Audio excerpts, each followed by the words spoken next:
Taurus, hi! Welcome to Mr. Queen PH. At titingnan natin ang energies ng first quarter ng 2025 para sa inyo.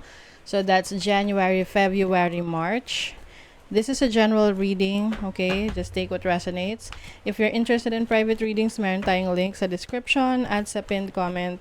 Pakicheck na lang information kung paano mag-book for a private reading. And please subscribe to our channel. Like, share this video. Comment na rin kayo kung kayo ay naka-resonate. And thank you sa mga hindi nagsiskip ng ads. It really helps our channel to grow. Thank you, thank you. Okay, Taurus, let's see. Energies for you, first quarter ng 2025. For Taurus, okay, you have Tiwas, Fehu, Hagalas, Capricorn, first house, Jupiter. Oh, wow. So this is Jupiter in Capricorn in the first house. So first quarter ng 2025, you will feel good about yourself, no? Yung parang you are more focused on improving your looks, improving your can be finances din. Jupiter kasi is the planet of abundance, expansion. So maaring may mga pag-aaralan ka, mga i-improve sa sarili mo, sa physical mo, no? Physical appearance mo. Meron ditong discipline, oo. So mas magiging disiplinado ka sa sarili mo.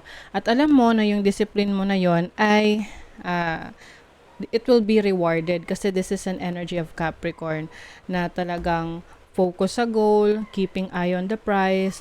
So pwedeng may mga goal ka para sa sarili mo, like for example, ikaw ay i-improve mo yung looks mo, like you want to be physically fit, ganyan, or mag-glow up ka. You will do things that will improve yourself, hindi lang sa physical, no, but also yung abilities mo. So some of you pwedeng may pag-aaralan, oo, to improve your abilities, your skill set. You also have Tiwas. Tiwas is about leadership, victory, courage. So yung iba sa inyo maaring meron kayong leadership role na i-assume ngayong first quarter ng 2025. Hagalas is about disruption. So maaring merong mga challenges na kakaharapin ka. Pero, kaya mo naman siyang i-handle because you have this leadership qualities na kaya mong i-manage, kaya mong, kumbaga, you can work on it, okay? Even if may challenges. Kasi you have the discipline, alam mo na may mga bagay na kailangan kang pagdaanan, proseso na kailangan pagdaanan para makuha mo yung resulta na gusto mo, like your goals. And you also have Fehu, which is about prosperity, wealth.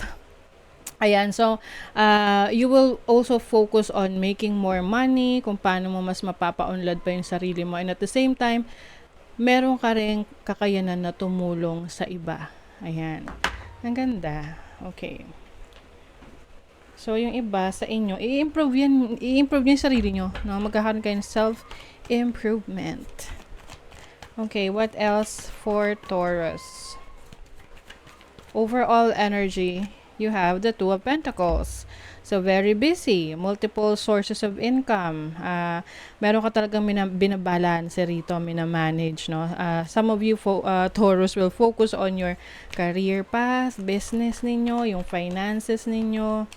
What is your challenge? You have the Five of Swords. So, ang challenge nyo, yung mga taong hindi mapagkakatiwalaan sa paligid ninyo, no? Pay attention sa mga ganyan, mga scammers, mga merong ill intentions.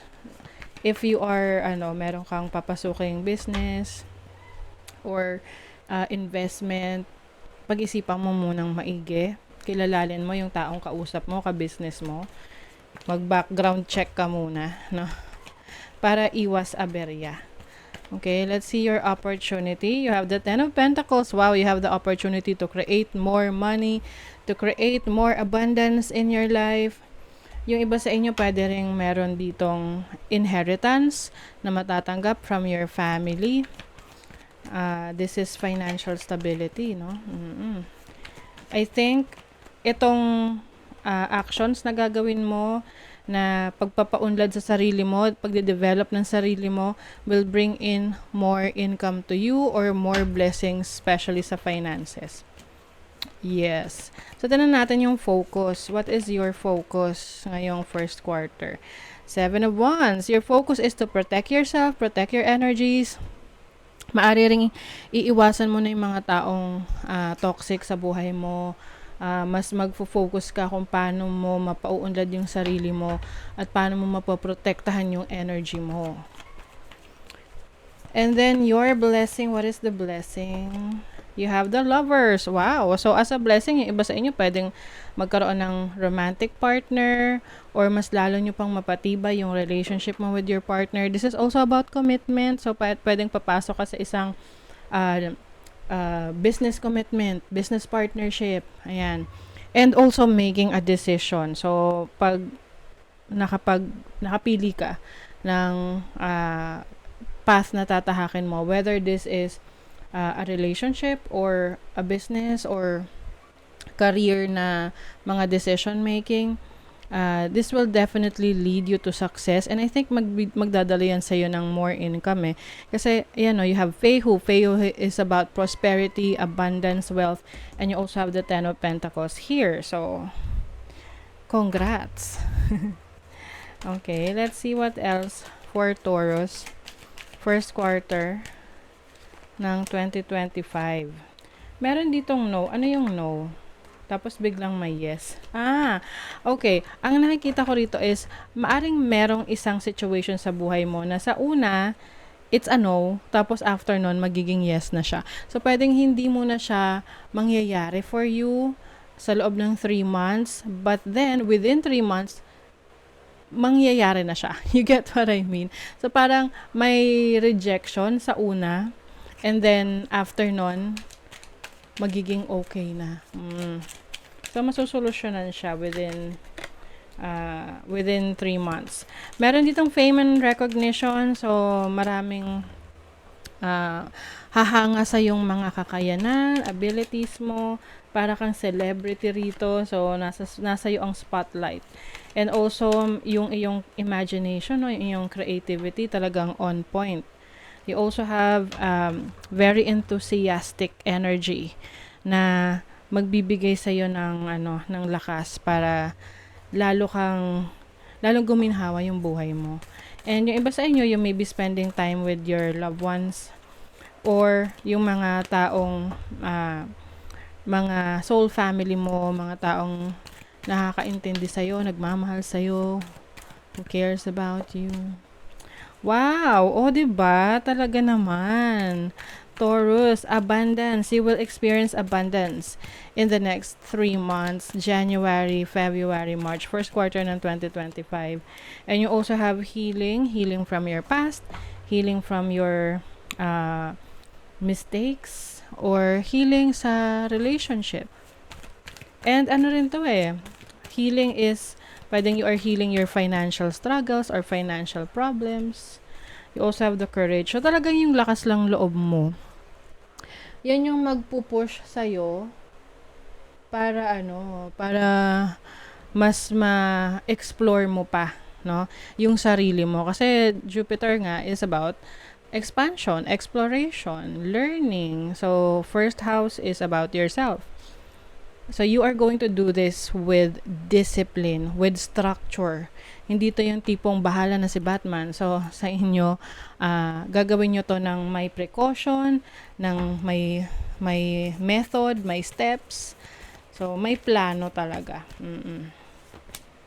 Reassess. You have the right to change your mind. Ayan. So, ito yung sinasabi ko sa inyo na kapag merong mga situation na parang feeling mo hindi yon makakabuti sa'yo, you have the right to change your mind.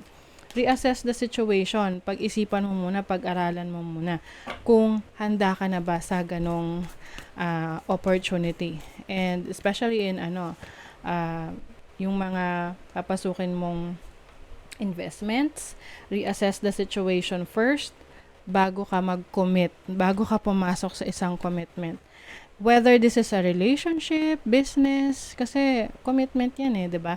Lalo na kung may pipirmahan kang kontrata. So, release. Sometimes, the best way to grow is to simply let go. Yes. So, part ng growth mo is you releasing mga old habits or anything that is no longer serving you. Okay? And through that, doon ka na magsisimula na mag-grow, mas ma-discover pa yung sarili mo, at doon mo na mapapansin na, oy, things are expanding for the better para sa'yo. Okay, so that is your reading, Taurus. Thank you so much. See you again.